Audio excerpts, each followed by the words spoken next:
بل یہاں پر میں 3 وظیفے ایسے بتاؤں گا انشاءاللہ جو ٹاپ آف دا لسٹ 3 وظائف ہیں مصیبت اور پریشانی میں تکلیف دور کرنے کے لیے، سنت وظائف آپ صلی اللہ علیہ وسلم کی طرف سے تعلیم فرمائے ہوئے۔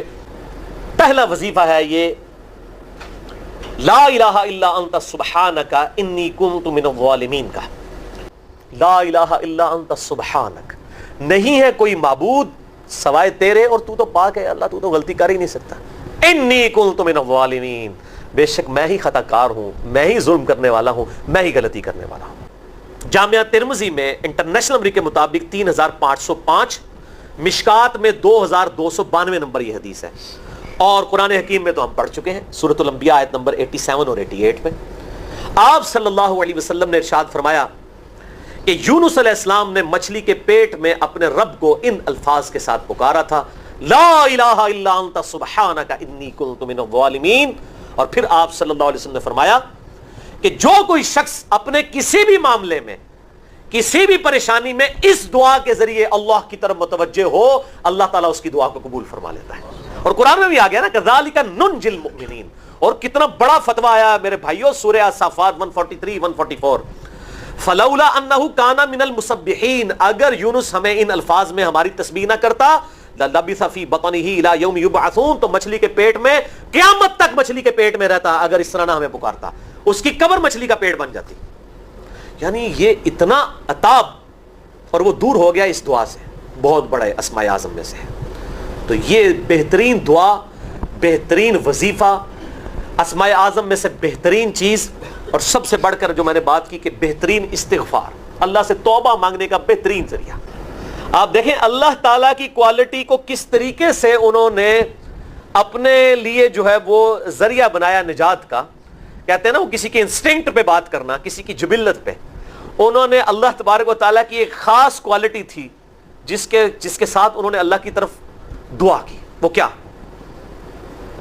بڑی انٹلیکچوئل دعا ہے، لا الہ الا انت، اے اللہ تیرے سوا کوئی معبود نہیں ہے۔ یہ توحید کو پہلے نمبر پہ لے گئے۔ انت سبحانک، اے اللہ تو تو پاک ہے، تو تو غلطی کر ہی نہیں سکتا کیونکہ تو تو پاک ہے۔ انی کنت من الظالمین، میں تو انسان ہوں، میں تو غلطی کروں گا۔ اب جب اللہ تعالیٰ کو آپ اس طریقے سے کہیں گے اللہ تیرے کو تو غلطی نہیں ہوندی، میں تو بندہ آنا تے غلطی تے کراں گا، کیا زبردست انداز ہے اللہ کو پکارنے کا۔ اس پہ پھر نجات ہی ملنی تھی نا۔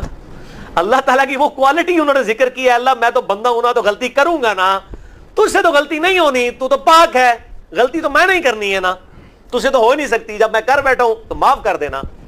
بہترین دعا ہے واللہ، بہترین استغفار ہے۔ اور صحیح بخاری اور مسلم کی متفق علیہ حدیث ہے، جب آپ تشہد میں بیٹھو تو درود شریف کے بعد جو اپنے رب سے چاہو مانگو، اس میں یہ دعا بھی آپ اپنے اوپر لازم کریں۔ یہ اسماء اعظم میں سے ہے، اپنی دعاؤں میں اس دعا کو کریں۔ دعا کی قبولیت کے لیے یہ آپ سمجھیں اللہ تعالیٰ کی طرف سے کیٹالسٹ ہے، جسے ہم وہ کیمسٹری میں کہتے ہیں کیٹالسٹ، کیمیکل ریئیکشن کو تیز کرنے والا، یہ کیٹالسٹ ہے۔ لا الہ الا انت سبحانک انی کنت من الظالمین۔ دوسرا وظیفہ وہ بھی جامعہ ترمذی میں انٹرنیشنل نمبر کے مطابق 3524 نمبر حدیث ہے، لیکن ترمذی کا طریق جو ہے وہ ضعیف ہے۔ یہ میں پہلے بتا دوں، امام ترمذی نے ساتھ لکھا ہے یہ روایت کمزور ہے، لیکن ضروری نہیں ہوتی کہ روایت اگر ترمذی میں کمزور ہے تو کہیں اور وہ روایت صحیح نہیں موجود ہے۔ اس کی صحیح سند المستدرک للحاکم میں انٹرنیشنل نمبر کے مطابق 1862 نمبر موجود ہے، اور سنن نسائی الکبریٰ میں 10492 نمبر ہے، اور مشکات میں بھی 2454 نمبر حدیث ہے انٹرنیشنل نمبر کے مطابق۔ تو صحیح سند المستدرک للحاکم اور سنن نسائی الکبریٰ کے اندر موجود ہے۔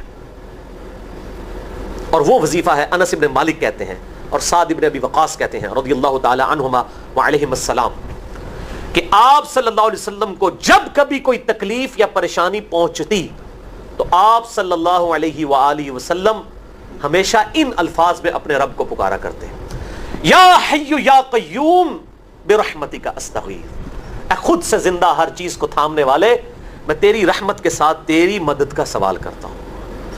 استغیث بولیں گے نا الف کے ساتھ حمزہ کے ساتھ تو یہ سنگولر کا صیغہ ہوگا، اور اگر ہم بولیں گے نستغیث نون کے ساتھ تو یہ جمع کا صیغہ بن جائے گا۔ کتنی بہترین دعا ہے، اے خود سے زندہ ہر چیز کو تھامنے والے، میں تیری رحمت کے ساتھ تیری مدد کا سوال کرتا ہوں۔ تو یہ بھی اسماء اعظم میں سے ہے۔ بہرحال یہ دوسرا وظیفہ ہو گیا. اب تیسرا وظیفہ جو ہے کمال وظیفہ, صحیح بخاری میں موجود ہے انٹرنیشنل نمبر کے مطابق 4563 نمبر. ابن عباس رضی اللہ تعالی عنہما کہتے ہیں وعلیہم السلام, وہ کہتے ہیں کہ سیدنا ابراہیم علیہ السلام کو جب آگ میں پھینک رہے تھے نا, تو ابراہیم علیہ السلام نے اس وقت کہا تھا حسبنا اللہ ونعم الوکیل, ہم نے اللہ ہی پر بھروسہ کیا اور وہی بہتر کارساز ہے. اور تمہارے نبی صلی اللہ علیہ وسلم کو بھی جب مصیبت اور پریشانی آتی تھی وہ بھی پڑھا کرتے تھے حسبنا اللہ ونعم الوکیل, ہم نے اللہ ہی پر بھروسہ کیا اور وہی بہتر کارساز ہے. اس کے بعد وہ شعر جو بنا دیا نا نعم المولا ونعم النصیر, ویسے الگ سے آیت ہے, الگ سے آیت ہے, لیکن یہ شعر نہیں بنانا, بس اتنا ہی وظیفہ ہے حسبنا اللہ ونعم الوکیل. اور یہ جو انہوں نے کہا کہ نبی صلی اللہ علیہ وسلم بھی یہ کہتے تھے, اس کا ذکر الحمدللہ قرآن میں بھی موجود ہے, اس سے بھی بڑھ کر سورہ آل عمران کی 173 نمبر آیت میں ہے کہ جب نبی صلی اللہ علیہ وسلم اور اہل ایمان کو یہ خبر پہنچی کہ کافر ان کے خلاف سازشیں کر رہے ہیں, تو نبی اور اہل ایمان نے پکارا حسبنا اللہ ونعم الوکیل. تو حسبنا اللہ ونعم الوکیل قرآن کی آیت بھی ہے, اور یہ ہے وہ آیت, وظیفہ قرآن میں آیا ہوا ہے یہ, آل عمران 173 اور صحیح بخاری 4563. اور مجھے بڑا وجد آیا کہ ابراہیم علیہ السلام کو جب آگ میں پھینکنے لگے تھے انہوں نے اس وقت اللہ کو ان الفاظ کے ساتھ پکارا حسبنا اللہ ونعم الوکیل. اچھا, یہ جتنے بھی وظیفے ہیں نا میرے بھائیوں, ان کا فائدہ اسی وقت ہے جب آپ کو ترجمہ بھی ان کا آتا ہوگا, ورنہ آپ روزانہ جتنی مرضی تسبیح کھینچتے رہے کوئی فرق نہیں پڑے. اس لیے میرا ایک پرسنل مشورہ ہے کہ جب بھی یہ وظیفے پڑھے نا آپ, اردو ترجمہ بے شک آتا بھی ہونا, ایک دفعہ اپنی زبان میں اس کو ریپیٹ کریں. یعنی آپ پڑھیں حسبنا اللہ ونعم الوکیل, میں نے اللہ ہی پر بھروسہ کیا اور وہی بہتر کارساز ہے. آپ دیکھیں یہ صوت القرآن چینل میں جب وہ عربی چل رہی ہوتی ہے, جیسے ہی وہ مراج الدین خان کا ترجمہ شروع ہوتا ہے نا, کیسے کب کبھی طاری ہو جاتی ہے, کیونکہ ہماری زبان میں بات ہو رہی ہوتی ہے نا. عربی ہمیں تو نہیں قیام اللیل میں رو رہے ہوتے, ان کی زبان میں بات ہو رہی ہوتی ہے, اپنی زبان کا اثر ہوتا ہے. اسی طریقے سے آپ لا الہ الا انت سبحانک انی کنت من الظالمین, یا حسبنا اللہ ونعم الوکیل, یا حی یا قیوم برحمتک استغیث, جو بھی وظیفے پڑھیں نا, ایک دفعہ ان وظیفوں کو جب آپ الگ سے دعا مانگ رہے ہوں اس وقت اس کو آپ اپنی زبان میں بھی دہرائیں. اور اس کے لیے کوئی تسبیح نہیں کھینچنے کی ضرورت کہ آپ نے اتنے 100 دفعہ پڑھنا ہے. تسبیح تو ویسے ٹھیک ہے, وہ آپ استعمال کر سکتے ہیں, لیکن آپ چلتے پھرتے اٹھتے بیٹھتے ہر وقت جس حالت میں بھی, اور صحیح مسلم میں حدیث ہے کہ یہ جو وظائف ہیں ان کے لیے تو کوئی وضو بھی کیا غسل بھی پروٹوکول نہیں ہے. اب عائشہ کہتی ہیں نبی صلی اللہ علیہ وسلم حالت جنابت میں بھی اللہ کو یاد کر لیا کرتے تھے. صحیح مسلم میں حدیث موجود ہے, جنابت والے چیپٹر میں, ہر حال میں اللہ کو یاد کرتے تھے. اور جو قرآن میں بھی دعائیں یا اذکار آئی ہیں نا, جب آپ حالت جنابت میں بھی اس کو کریں گے نا تو اس پہ قرآن کا حکم نہیں لگے گا.